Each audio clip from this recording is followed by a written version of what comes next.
taught a trade. Oh, by the way, let me tell you about the trades.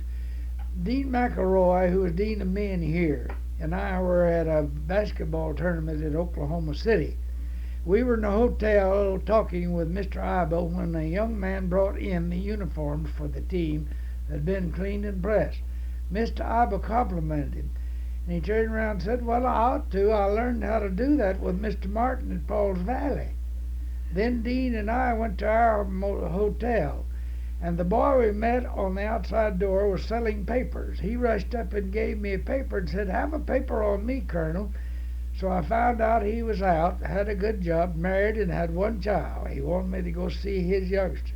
We went on the inside, and the boy who was directing and taking care of telegrams and delivering them turned around and spoke to him and said, "Colonel, how are you getting along?" Now, this sounds like a story, but it's a fact.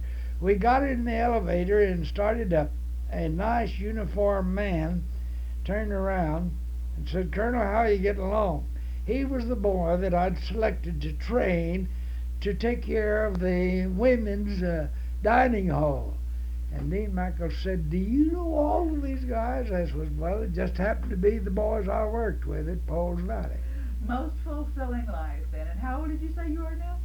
On December the 7th, Pearl Harbor Day, I will be 76. Well, congratulations.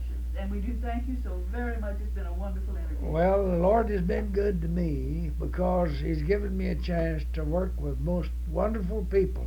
And you've given much of it back to them. Well, I can give you at least 6 names of boys and girls that my wife and I fostered through our church schools that are ministers and leaders there as well. We both tithe because we believe in it, but our gifts are to those like Campus for Crusaders. We thank you so much. Now. My nickname while I was with the Oklahoma State University was Pappy Martin. How did it happen? Well, it happened that the band director, when I was at the boys training school, had a daughter who was quite a singer. So she qualified for our student entertainers as a blues singer.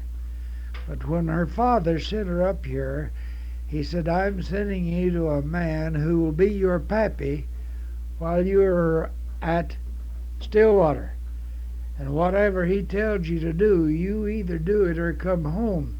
So she started calling me Pappy to my back until one day we were ready to go on a trip when a young cornet player dashed up and said, "Oh, Pappy, I'm so sorry I'm late." And I said, "What did you say?"